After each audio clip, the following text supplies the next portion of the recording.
At kapag ako ay nasa loob ng classroom, I could say that place is my happy face. Kasi parang drama na naman si Inday. Parang nakakalimutan ko lahat ng problema ko sa buhay. Parang, hello everyone, this is Catherine and welcome back to my YouTube channel. So for today's video, I'm going to share my ESL journey.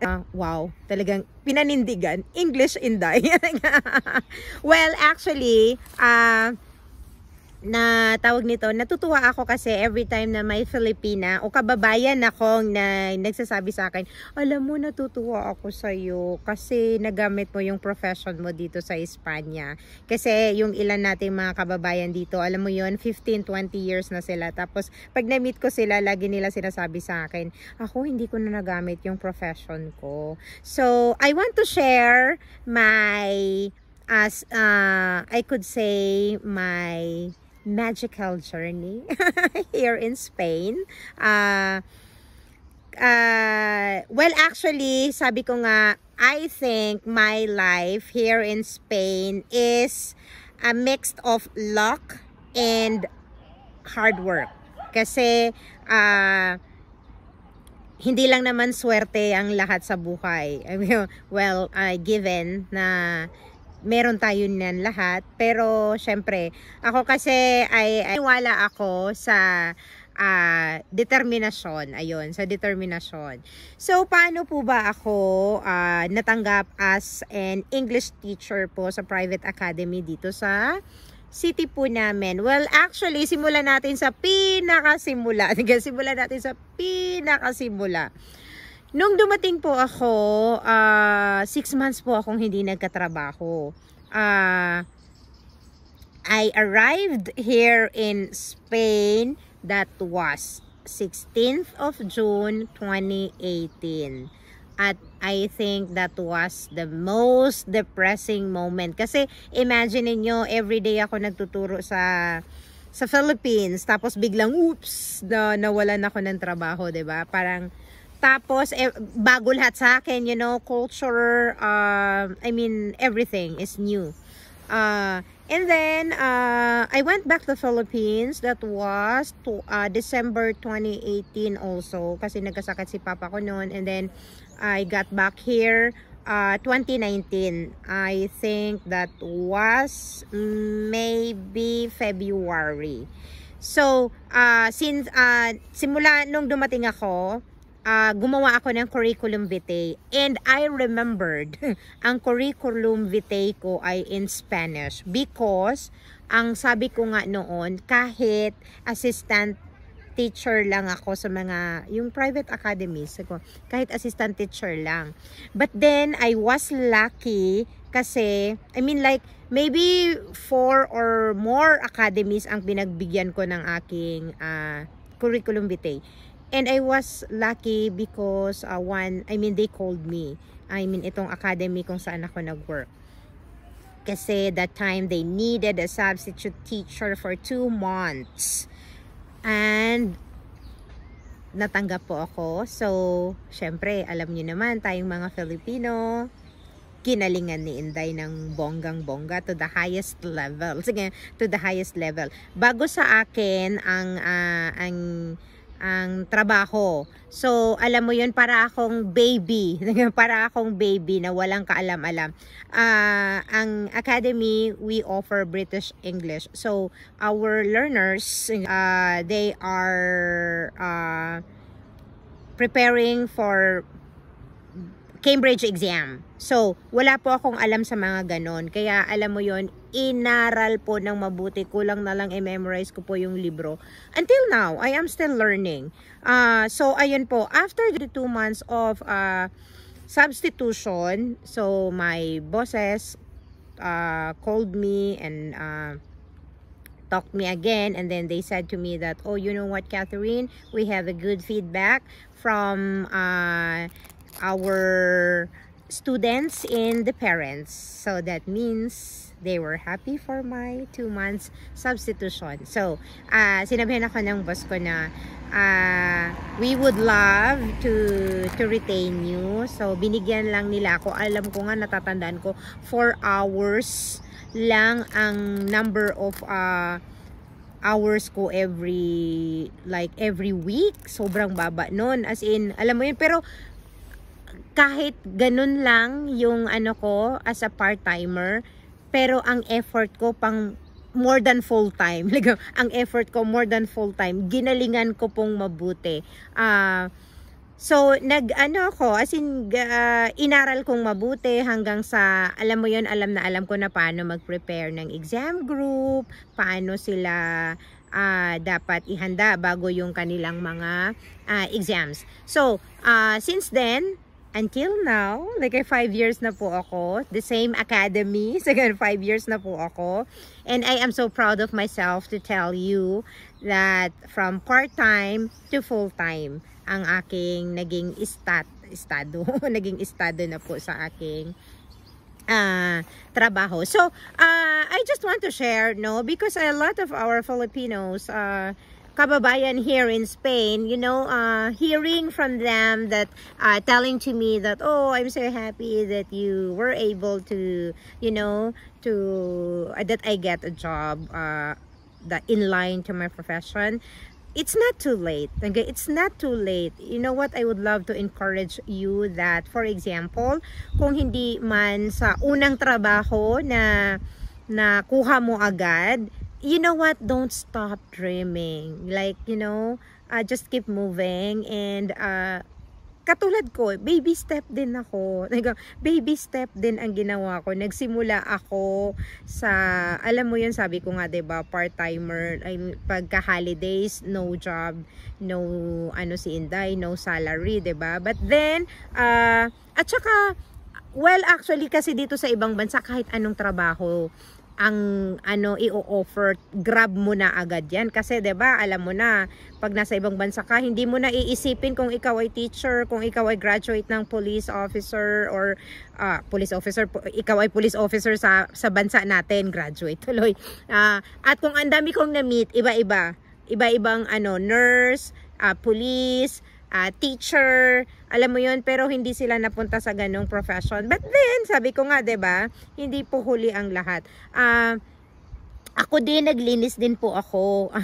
Ako din, naglinis din po ako ng bahay. 3 hours, 10 euros ang bayad sa akin, you know. Pero actually, na-enjoy ko din yun kasi parang, feeling ko, nawawala stress ko doon. Kasi sabi ko, ang galing naman ng trabaho na to. Kasi pagkatapos mo maglinis, tapos na yung trabaho mo. Pag teacher ka kasi, hindi kasi natatapos yung work mo after nung lesson eh. Kasi mag-iisip ka na naman. Tapos yung results, syempre, diba, titingnan mo. Kasi, sabi nga, naalala ko, naririnig ko sa boss ko, sabi niya, na nalalaman lang daw na magaling kang teacher after the exams. Kasi kapag 100% passers yung lahat ng exam group po, wow, that means you really are, okay, you really are the best teacher. So, yun, kaya yun lagi, na-stress ako pag summertime kasi yan yung mga intensive classes namin para sa exam group. My goodness, kung alam nyo lang ang stress ni Catherine, siguro hanggang dito, sabi ganun, hanggang dito. Pero, so far naman, I could say na medyo kumbaga, gamay na gamay ko na siya ngayon. Pero nung sisimula ako, believe me, guys, ilang libro ang binubuklat ko, ilang videos ang pinanonood ko. I mean, I educate myself. Until now. I think, kung talagang gusto mong i-pursue yung trabaho na gusto mo, at feeling ko lang din po I really love my teaching job. I mean, siguro dahil nga, sabi ko nga, more than half of my life na ako in teaching. So, parang napamahal na talaga sa akin. And I could say that this job saved my life. Kasi, lalo na nung mga panahon na, alam mo yon, hindi naman lingid sa kalaman sa inyo, dumaan ako ng depression, ng anxiety. At kapag ako ay nasa loob ng classroom, I could say that place is my happy face. Kasi parang drama na naman si Inday. Parang nakakalimutan ko lahat ng problema ko sa buhay. Parang pag nasa loob kasi ako ng classroom, parang iba yung energy na ibinibigay sa akin. Parang iba yung energy. Tapos yung pag ini-embrace ako ng mga bata, tapos pag sasabi, oh, Catherine, te quiero mucho. Oh my God, that melts my heart. That melts my heart. Pero ayun po, anong gusto kong sa inyo, I want to share to inspire, kung gusto niyo po talagang i-pursue kung ano man ang inyong profession, alam ko hindi madali. Alam ko hindi madali, katulad ko, kung gusto ko talagang i-pursue ang teaching career ko at gusto ko halimbawa mag-work in a public school, then I have to validate my studies, and then maybe I need to go to the university again for a few units, maybe a year or 2 or more. Pero alam mo yon, kung talagang alam nyo, ang isa sa pinaka natutunan ko dito sa Europa, hindi lang sa Spain, yung mga Europeo or European people na nakikilala ko, never stop learning. Hindi pala dapat, alam mo yung, kasi tayo mga tao, I mean, kung kahit anong nationality, like, tayo sa comfort zone natin. Like, oops, stay ka lang dyan. Pero, I met different people from different parts of the world, and I learned a lot from them, especially these retirees, like, the way how they share their experiences to me was like, wow, like we could do better. We could do better, at kayang-kaya nating abutin yung pangarap natin kung talagang porsigido tayo, at bawal ang tamad. Sige na, bawal ang tamad. Yun po ang isa sa ko, parang okay, so parang kung talagang gusto mo ng malaking sahod, believe me, believe me, kailangan yan ng ng matinding matinding determinasyon, hard work, yan, lahat na. Pero ang masasabi ko po sa sarili ko ay napaka-importante na ini-educate mo yung sarili mo, yung kaalaman po talaga. Naalala ko tuloy si Ernie Baron. Ay anong tawag nito? Yung kasabihan ni Ernie Baron, naalala niyo po ba? Please comment down below. Knowledge is very important po para sa atin. So, never stop learning.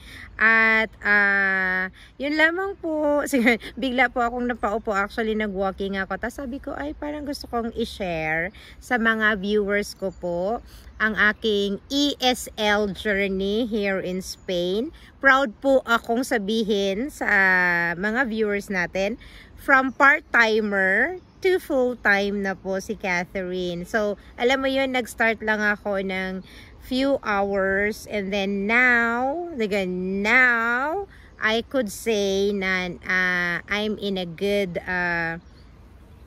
position, in a good position, really. Like, God put me in a situation where I am secured. But of course, kung gusto mo talaga ng malaking ipon, well, pero inisip ko naman, dahil sa kalagayan ko ngayon, sabi ko nga, under treatment pa rin po ako, pero I'm so lucky and blessed.